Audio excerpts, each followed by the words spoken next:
O mundo está cheio de mistérios que desafiam a lógica e permanecem sem explicação. Desaparecimentos enigmáticos, eventos paranormais e fenômenos inexplicáveis intrigam especialistas há décadas. Alguns casos possuem teorias, mas nenhuma resposta definitiva, e quanto mais investigamos, mais perguntas surgem. Como um avião desaparece sem deixar rastros, deixando apenas suposições sobre seu destino? Ou sinais estranhos vindos do espaço, captados por cientistas, mas sem uma origem clara? E civilizações antigas que construíram estruturas monumentais, impossíveis para a tecnologia de sua época. Como elas fizeram isso? Será que tinham conhecimentos que perdemos ao longo do tempo? E os casos de pessoas que desaparecem sem nenhuma pista, deixando para trás apenas dúvidas? Ou fenômenos naturais que desafiam as leis da ciência, como luzes misteriosas no céu? Hoje, você vai conhecer alguns dos maiores mistérios não resolvidos do mundo. Então, já deixa o like, se inscreve no canal e ative o sininho para não perder nenhum mistério.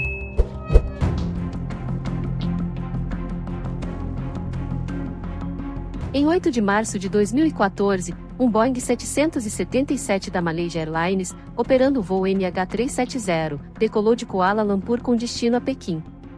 Havia 239 pessoas a bordo. O que parecia ser um voo rotineiro se transformaria em um dos maiores mistérios da aviação moderna.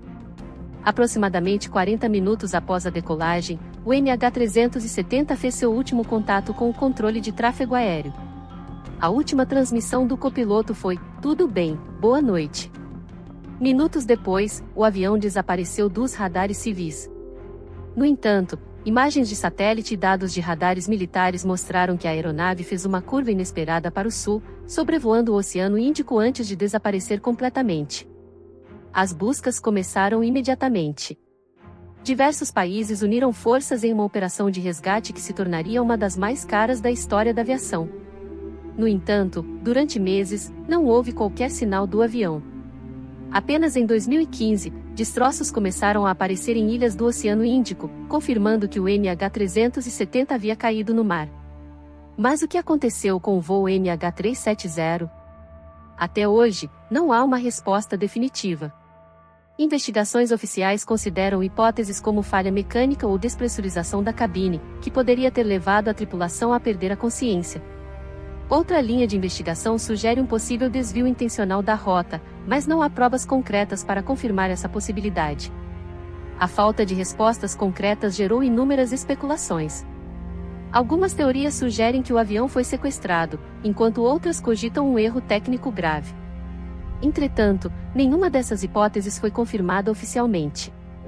Especialistas em aviação reforçam a importância de basear conclusões apenas em evidências verificadas. Mesmo após anos de buscas, o paradeiro exato do MH370 ainda é um mistério. O caso levanta questionamentos sobre a segurança da aviação e a necessidade de melhores tecnologias para rastreamento de aeronaves. Enquanto isso, as famílias das vítimas continuam buscando respostas e esperando por um desfecho definitivo para essa tragédia. O desaparecimento do voo MH370 continua sendo um dos maiores enigmas do século XXI.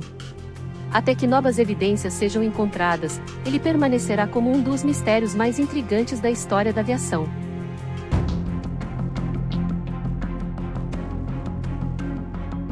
Imagine um grupo de jovens aventureiros que sai para uma expedição e nunca mais volta. Quando seus corpos são encontrados, as circunstâncias são tão bizarras que até hoje ninguém sabe ao certo o que aconteceu. Esse é o mistério do Passo de Atlov. Tudo aconteceu em fevereiro de 1959, nos Montes Urais, na Rússia, mais precisamente em uma região chamada Passo de Atlov, que recebeu esse nome em homenagem ao líder da expedição, Igor Dyatlov. 9 esquiadores experientes, estudantes da Universidade Politécnica dos Urais, partiram em uma expedição de 14 dias. Seu objetivo era alcançar a montanha Utorten, um local remoto e gelado. Após dias de viagem, o grupo se deparou com uma tempestade, e decidiu montar acampamento em uma encosta do Monte Colassiaco. Esse foi um grande erro.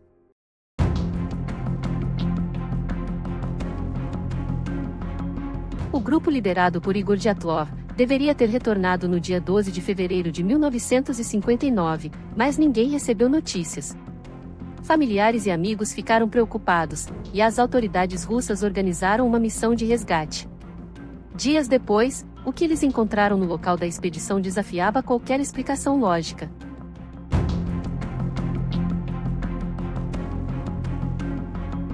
A primeira pista do que aconteceu foi encontrada em 26 de fevereiro de 1959. Os socorristas localizaram a tenda do grupo, que estava totalmente destruída. Mas o que mais chamou a atenção foi que a lona havia sido cortada de dentro para fora, como se os próprios integrantes do grupo tivessem tentado sair desesperadamente. Dentro da tenda, os pertences estavam intactos, incluindo roupas, botas, dinheiro e até comida. Isso indicava que os esquiadores saíram às pressas, sem tempo para vestir casacos ou calçados adequados para a neve.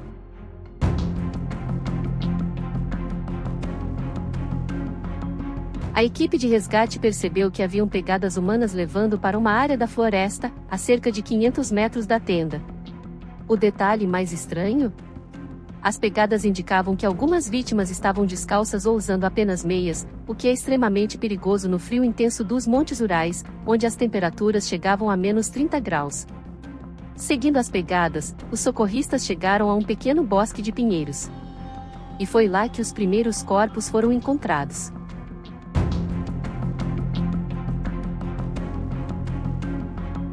Dois integrantes do grupo, Yuri Doroshenko e Yuri Krivonichenko, foram encontrados ao lado de uma fogueira inacabada.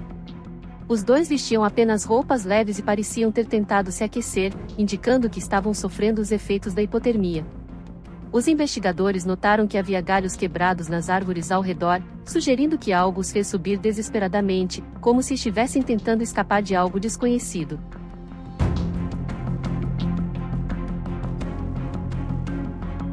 Pouco depois, a equipe de resgate encontrou mais 3 corpos, pertencentes a Igor Dyatlov, o líder, Zinaida Kolmogorova e Rustem Slobodin. Eles estavam caídos em linha reta, entre a floresta e a tenda, como se estivessem tentando voltar para o acampamento.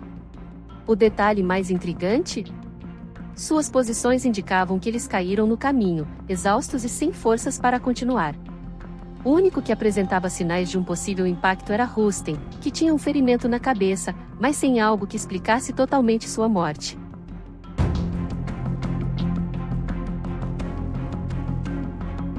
Os últimos 4 integrantes do grupo não foram encontrados imediatamente. Eles só apareceram 2 meses depois, quando a neve começou a derreter, em um desfiladeiro a 75 metros da floresta, dentro de uma espécie de vala natural. Dessa vez, a cena era ainda mais estranha. Nikolai Tibialks-Brignolev tinha um ferimento grave no crânio, como se tivesse sido atingido por algo extremamente forte. Semyon Zolotariol e Lyudmila Dubinina apresentavam fraturas intensas no tórax, mas sem marcas externas de impacto, o que confundiu os especialistas. Lyudmila também estava sem a língua e parte de seus olhos, algo que poderia ter sido causado por decomposição natural ou ação de animais, mas o relatório inicial levantou muitas suspeitas. Outro detalhe importante: esses 4 estavam melhor vestidos que os outros, o que sugere que podem ter tentado pegar as roupas dos companheiros já sem vida para sobreviver ao frio.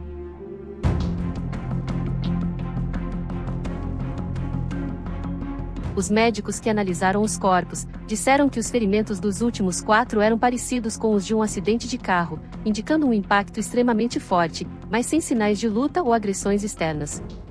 Além disso, alguns pertences encontrados na área tinham níveis anormais de radiação, algo que nunca foi explicado completamente. No final, a investigação oficial concluiu que a causa das mortes foi uma força desconhecida, e o caso foi arquivado. Só muitos anos depois, novas investigações sugeriram hipotermia extrema, uma possível avalanche ou até testes militares secretos na região.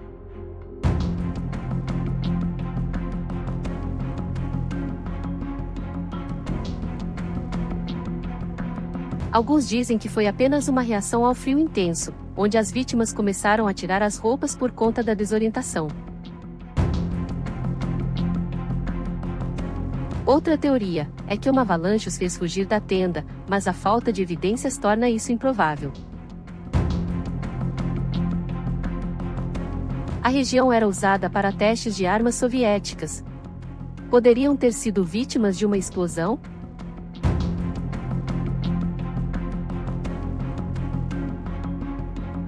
Algumas teorias indicam que havia pegadas de grandes dimensões próximas ao acampamento, embora não haja registros oficiais disso nos relatórios da época. Uma das câmeras recuperadas dos excursionistas continha uma foto conhecida como Frame 33, que mostra uma silhueta escura e humanoide no meio da floresta, o que para alguns seria evidência da presença de uma criatura misteriosa. Até hoje não há uma explicação definitiva. Será que algum dia saberemos a verdade? O que você acha que aconteceu no Passo de Atlov? O desaparecimento de Amélia Earhart é um dos maiores mistérios da aviação. Ela foi uma aviadora pioneira, e a primeira mulher a voar sozinha sobre o Oceano Atlântico. Em 2 de julho de 1937, durante uma tentativa de dar a volta ao mundo, Amélia e seu navegador, Fred Nona, desapareceram sobre o Oceano Pacífico, perto da ilha Ola. Amélia e Fred partiram de Lae, na Nova Guiné, com a pequena ilha Ola, um ponto crucial para reabastecimento. No entanto, enfrentaram dificuldades de navegação e comunicação. As últimas transmissões indicavam que eles estavam perdidos e com pouco combustível.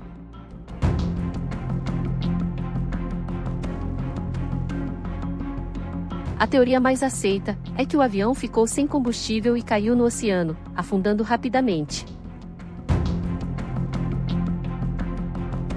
Alguns acreditam que Amélia e Fred conseguiram pousar na ilha Nikumaroro e sobreviveram por um tempo antes de morrerem.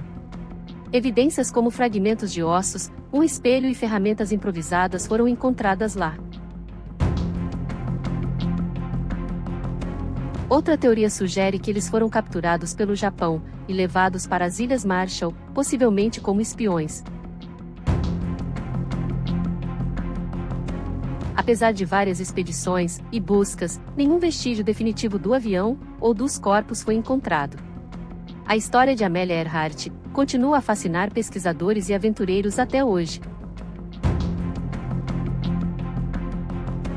O caso Soder é um dos mistérios não resolvidos mais intrigantes da história dos Estados Unidos. Na noite de 24 para 25 de dezembro de 1945, a casa da família Soder, em Fayetteville, Virgínia Ocidental, pegou fogo. O casal George e Jenny Soder e 4 de seus filhos escaparam das chamas, mas 5 crianças nunca foram encontradas. Na noite de Natal, os Soder foram dormir após uma noite tranquila em família. Porém, por volta de 1h da manhã, Jenny Soder foi acordada pelo som do telefone tocando. Ao atender, ouviu a voz de uma mulher rindo e perguntando por alguém desconhecido. Estranhando a ligação, ela notou que as luzes da casa ainda estavam acesas e a porta da frente destrancada. Depois de verificar tudo, voltou para a cama. Pouco tempo depois, um forte estrondo foi ouvido, seguido pelo início do incêndio. O casal e 4 de seus filhos conseguiram sair da casa, mas Maurice 14 anos, Marta 12 anos, Louis 9, Jenny 8 e Beth 5 anos desapareceram. O fogo consumiu a casa em apenas 45 minutos, e nenhum corpo foi encontrado entre os escombros, algo extremamente incomum. O chefe dos bombeiros sugeriu que o incêndio foi tão intenso que os corpos poderiam ter sido completamente incinerados, mas especialistas afirmam que ossos humanos não desaparecem totalmente no fogo, mesmo em temperaturas extremas.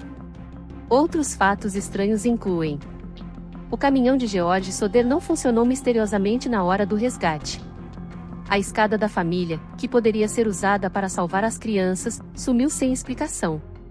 O telefone da casa foi encontrado cortado. Alguns vizinhos relataram ter visto estranhos próximos à casa nos dias anteriores ao incêndio.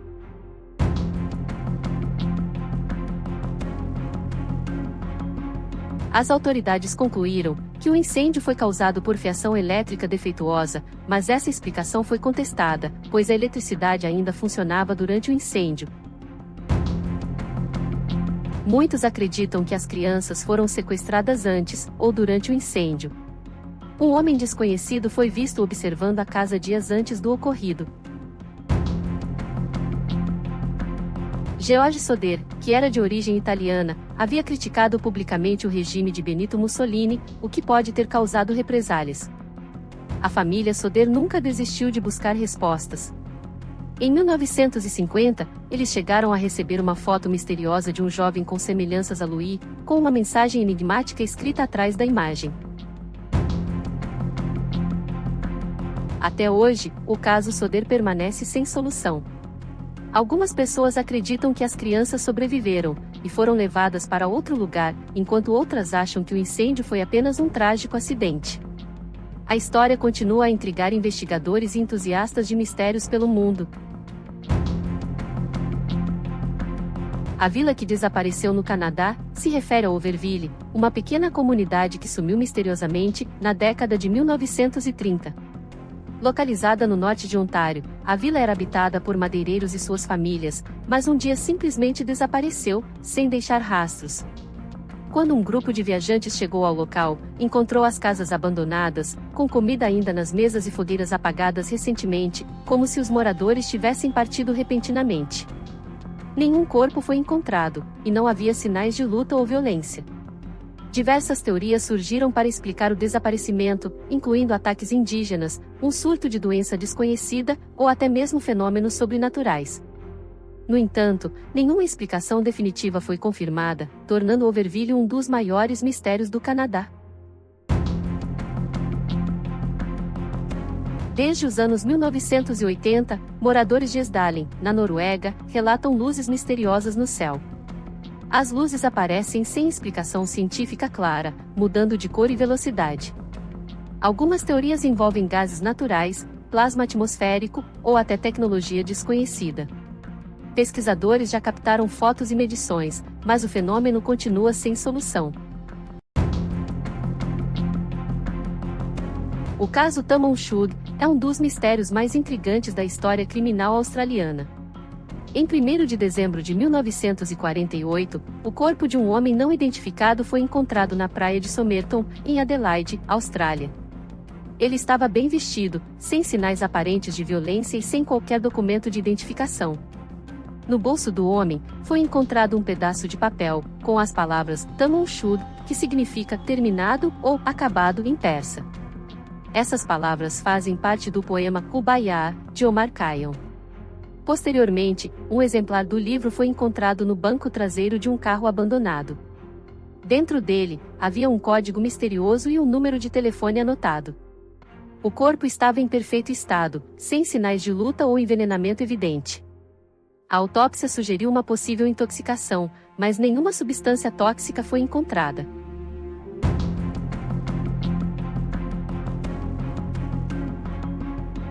O caso ocorreu durante a Guerra Fria, e há especulações de que o homem poderia ser um espião. Alguns acreditam que ele teria tirado a própria vida de uma maneira que impediu a detecção de veneno. O número de telefone pertencia a uma enfermeira chamada Jessica Thompson, que negou conhecê-lo, mas parecia desconfortável com as perguntas da polícia. Mesmo após décadas de investigações, a identidade do homem e a causa de sua morte permanecem um mistério. Em 2022, pesquisadores identificaram o corpo como pertencente a Cal Webb, um engenheiro elétrico de Melbourne, mas muitos detalhes da sua história ainda não foram explicados.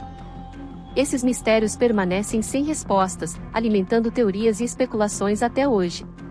Qual dessas histórias te intrigou mais? Nos conte nos comentários. E se quiser mais conteúdos como esse, já sabe, se inscreva no canal, ative o sininho e compartilhe com os amigos. Até a próxima!